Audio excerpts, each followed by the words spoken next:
Buenas noches, México. Un día más vengo a informarles sobre nuestro país. Esta noche traigo información que debería generar un terremoto político en Michoacán y en todo el gobierno federal. No vengo a presentarles teorías ni especulaciones. Vengo con sentencias judiciales firmadas por jueces federales estadounidenses, con intercepciones de comunicaciones militares, con documentos de la Unidad de Inteligencia Financiera y con testimonios que conectan directamente al gobernador Alfredo Ramírez Bedoya con organizaciones criminales que operan en territorio mexicano. Cuando comenzamos a investigar los vínculos familiares del mandatario michoacano, nunca imaginamos la magnitud de lo que íbamos a encontrar. Todo empezó como una línea secundaria de investigación, un dato que apareció durante el seguimiento del caso del alcalde Carlos Manso, pero conforme avanzamos, cada puerta que abrimos revelaba conexiones más profundas, más documentadas y más perturbadoras. Déjenme explicarles exactamente qué descubrimos, cómo lo documentamos y por qué esto representa una crisis institucional sin precedentes para el estado de Michoacán. La primera pieza del rompecabezas llegó a nuestras manos a principios de noviembre, cuando la plataforma de investigación narcopolíticos reveló dos sentencias judiciales emitidas por la Corte del Distrito Sur de Florida. El juez Jonathan Goodman había firmado ambos expedientes. Los nombres que aparecían en esos documentos nos dejaron sin palabras.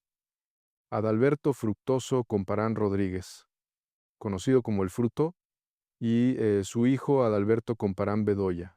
Los cargos eran contundentes: conspiración para importar, distribuir y poseer más de 500 kilogramos de metanfetamina, además de lavado de dinero. 500 kilogramos. Estamos hablando de una de las operaciones de tráfico de drogas sintéticas más grandes documentadas en años recientes. El Fruto había sido alcalde de Aguililla entre 2008 y 2011, postulado por el mismo partido que después llevaría al poder a Ramírez Bedoya. Las autoridades estadounidenses identificaron al Fruto como operador principal de Cárteles Unidos. Su modus operandi era sofisticado: ocultaba la droga en baldosas de concreto para transportarla a través de la frontera. Lo detuvieron en Guatemala en marzo de 2021 y posteriormente fue extraditado a Estados Unidos. Su hijo cayó en Miami ese mismo mes cuando intentaba recibir uno de los cargamentos en territorio norteamericano. Ambos se declararon culpables parcialmente, pero la sentencia mantiene su encarcelamiento hasta 2027, 6 años detrás de las rejas por narcotráfico a gran escala. Y aquí viene la conexión que cambia todo el panorama político de Michoacán. Cuando revisamos los registros civiles encontramos que Anabel Bedoya Marín, esposa del Fruto, es hermana de María de Jesús Bedoya Marín. Esta última persona es la madre del gobernador Alfredo Ramírez Bedoya. Confirmamos esta información con actas de nacimiento que fueron publicadas en 2022. Esto convierte matemáticamente a Ramírez Bedoya en sobrino directo de un narcotraficante preso en Estados Unidos y primo hermano de otro detenido por los mismos delitos. No estamos hablando de parientes lejanos ni de conexiones tenues. Estamos hablando de lazos de sangre directos, verificables, documentados en registros oficiales. El gobernador ha declarado públicamente que no mantiene vínculo con estos familiares desde hace más de 10 años. Esa versión podría haber sido creíble si no fuera por lo que encontramos en los reportes militares filtrados tras el incidente conocido como Hackeo Guacamaya. Los documentos clasificados de la Secretaría de la Defensa Nacional, fechados en agosto de 2022, mencionan una llamada interceptada entre integrantes de Cárteles Unidos y Anabel Bedoya Marín. En esa comunicación se hace referencia a una reunión con Nicolás Sierra Santana, conocido como el Coruco, quien es señalado como líder de los Viagras. Las actas militares van más allá. Identifican operadores financieros del grupo criminal y enlaces logísticos que reconocieron que la esposa del Fruto coordinaba reuniones con cabecillas de la organización. Y aquí está el dato más relevante. Estas comunicaciones ocurrieron durante el proceso electoral de 2021, las mismas elecciones donde Alfredo Ramírez Bedoya resultó ganador de la gubernatura de Michoacán. Los reportes confirman que Comparán Rodríguez mantenía estructura operativa incluso desde prisión, mientras su esposa aparece como interlocutora directa con líderes criminales durante la campaña electoral. La sincronía de estos eventos no puede ser coincidencia. Pero la investigación no terminó ahí. Apenas 48 horas después de que se revelaron públicamente las sentencias de Florida, la Unidad de Inteligencia Financiera emitió oficios de congelamiento de cuentas, y no solo contra los Comparán, también contra el círculo financiero cercano al gobernador. El oficio lleva fecha del 6 de noviembre de 2025 y está firmado por el titular de la Unidad de Inteligencia Financiera. Según la información que obtuvimos, se congelaron 3 cuentas bancarias corporativas vinculadas a empresas de la familia Bedoya, y 2 cuentas personales de funcionarios estatales de primer nivel.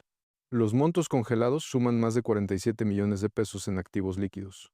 47 millones que ahora están bajo investigación por posible lavado de dinero y operaciones con recursos de procedencia ilícita.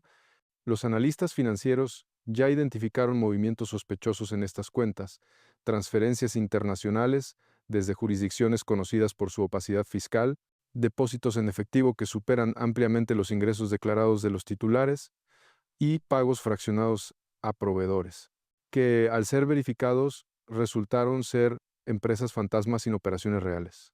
La Unidad de Inteligencia Financiera también solicitó información bancaria completa de los últimos 3 años de al menos 8 funcionarios del gabinete estatal. Esta solicitud formal va acompañada de orden judicial. La reacción del gobernador fue reveladora.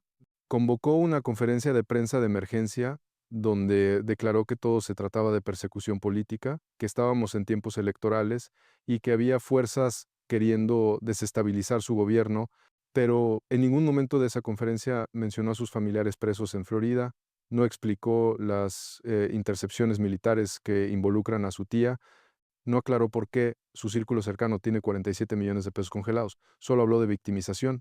Y mientras el gobernador se presentaba como víctima de una conspiración, su propio círculo comenzó a fracturarse. 2 funcionarios de primer nivel renunciaron durante esa misma semana. Otros 3 solicitaron licencia indefinida. Uno de ellos, hablando de manera extraoficial con medios locales, declaró que no quería estar cerca cuando cayera todo el sistema. Cuando tocas el dinero de estas estructuras, las lealtades se rompen muy rápido. Pero hay un testimonio que resulta particularmente importante para entender la magnitud de lo que estamos enfrentando. Hipólito Mora, el líder histórico de las autodefensas en Michoacán, declaró en una entrevista grabada algo que muchos en Tierra Caliente saben, pero nadie se atreve a decir públicamente. Mora afirmó que Cárteles Unidos tuvo influencia directa en las elecciones estatales de 2021, donde Alfredo Ramírez Bedoya resultó ganador. Según su testimonio, el grupo criminal intimidó violentamente a candidatos rivales para garantizar el triunfo del actual gobernador. Describió la operación electoral completa como algo orquestado por Cárteles Unidos. Y agregó algo aún más grave, que el gobernador mantiene hasta el día de hoy una política de permitir que Cárteles Unidos opere libremente en la región sin interferencia institucional. Cuando tienes familiares directos presos en Estados Unidos por narcotráfico, cuando tu tía aparece en intercepciones militares coordinando con líderes criminales, cuando líderes sociales acusan que el crimen organizado operó tu campaña electoral, eso ya no puede explicarse como una serie de coincidencias desafortunadas, ¿no? Los patrones son demasiado consistentes. Ahora déjenme hablarles del otro lado de esta ecuación, el cártel Jalisco Nueva Generación, porque lo que hemos documentado sugiere que la familia del gobernador no solo tiene vínculos con Cárteles Unidos, sino que la dinámica criminal en Michoacán es mucho más compleja. El alcalde Carlos Manso fue asesinado el 1 de noviembre. El sicario que jaló el gatillo tenía entre 17 y 19 años, estaba bajo efectos de anfetaminas y marihuana, y era familiar directo de Omar Farías Chávez, conocido como el Prángana, operador del cártel Jalisco en Apatzingán. El Prángana responde a 3 hermanos que controlan operaciones en Michoacán: los Álvarez Ayala, Ramón, conocido como R1, Rafael como R2 y Roldán como R3. 3 hermanos, 2 narcotraficantes del cártel Jalisco y uno que fue político presidente municipal de Apatzingán por el PRD y que en 2024 intentó ser candidato a diputado por Morena. Política y narco no están separados en Michoacán, son la misma estructura familiar. Y esa familia ordenó la ejecución de Manso porque el alcalde había capturado a uno de sus subordinados y lo había exhibido públicamente. Lo que resulta más perturbador es el patrón. Carlos Manso no fue el primer alcalde asesinado bajo el gobierno de Ramírez Bedoya. Fue el 7º en menos de 3 años. 7 presidentes municipales que combatían la extorsión, que denunciaban al crimen organizado, que pedían refuerzos de seguridad. Los 7 cayeron bajo el mismo gobernador. Enrique Velázquez de Aguililla, torturado y asesinado. César Valencia, también de Aguililla, emboscado y ejecutado. Guillermo Torres de Churumuco, ejecutado dentro de un establecimiento de comida. Yolanda Sánchez de Cotija, secuestrada y asesinada. Marta Laura Mendoza, de Tepalcatepec, atacada violentamente. Salvador Bastida de Tacámbaro, asesinado junto con su escolta. Y finalmente Carlos Manso, ejecutado con su hijo en brazos. 7 alcaldes en 3 años no es mala suerte, no es incompetencia, es un patrón sistemático que sugiere algo mucho más oscuro, En 2007 ocurrió algo que debió cambiar todo, pero que el sistema judicial protegió para que no tuviera consecuencias, el llamado Michoacanazo.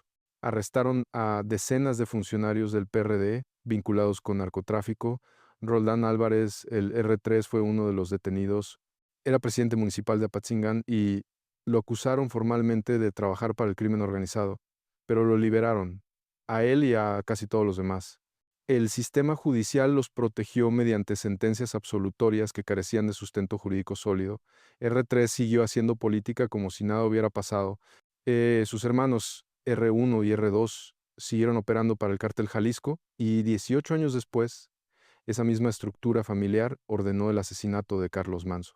Las carpetas de investigación que hemos abierto en coordinación con autoridades federales y con cooperación internacional están siguiendo el rastro del dinero. Ya identificamos transferencias bancarias y llamadas realizadas en los días previos al crimen de Manso. 3 días antes del asesinato se registraron depósitos por 20,000 pesos en cuentas de personas con acceso a la agenda del alcalde. Al día siguiente aparecieron 15,000 pesos adicionales vinculados a la logística del festival donde fue ejecutado. Ya identificamos en qué cajeros exactos se realizaron esos depósitos. Tenemos los videos de seguridad bancaria, vimos las caras de quienes depositaron. Estamos cruzando esas identidades con la nómina de personal que trabajó en el montaje del evento. Uno de los depositantes aparece registrado como coordinador de logística de un proveedor contratado por el ayuntamiento bajo supervisión estatal. Ese proveedor tiene vínculos corporativos con 2 empresas fantasmas registradas apenas 3 semanas antes del crimen. Empresas sin empleados, sin oficinas físicas, sin historial fiscal, solo cuentas bancarias activas que recibieron transferencias desde orígenes no identificados. El dinero siempre cuenta la verdad que los testimonios intentan ocultar. Grecia Quirós, viuda de Carlos Manso, rindió protesta como presidenta municipal de Uruapan. En su primer discurso solicitó intervención federal para reabrir líneas de investigación que conectan al gobernador con el clan Comparán y Cárteles Unidos. Anunció transparencia total en contrataciones y seguridad. Exigió comparecencia de funcionarios estatales ante la Fiscalía. Grecia ya recibe amenazas, llamadas anónimas a su celular personal, mensajes directos en redes sociales, vehículos sin placas estacionados frente a su domicilio, pero declaró públicamente que no va a detenerse, que llegará hasta las últimas consecuencias. La pregunta que debemos hacernos como sociedad es directa. Cuando un gobernador tiene familiares directos presos por narcotráfico en otro país, cuando las intercepciones militares muestran comunicaciones entre su familia y líderes criminales durante su campaña electoral, cuando 7 alcaldes caen asesinados bajo su mandato, cuando 47 millones de pesos de su círculo son congelados por posible lavado de dinero, cuando testigos afirman que el crimen organizado operó su elección, cuando el patrón se repite una y otra vez sin que haya consecuencias, entonces ya no estamos hablando de coincidencias ni de ataques políticos, estamos hablando de evidencia documentada que exige una investigación profunda, imparcial y sin protecciones políticas. Michoacán merece respuestas, las familias de los 7 alcaldes asesinados merecen justicia. Dylan Manso, el niño de 4 años que vio morir a su padre, merece saber la verdad completa. Vamos por todos los responsables. Y cuando digo todos, me refiero a todos los eslabones de esta cadena, desde los sicarios que jalaron el gatillo hasta quienes dieron las órdenes desde posiciones de poder. Nadie quedará fuera de esta investigación.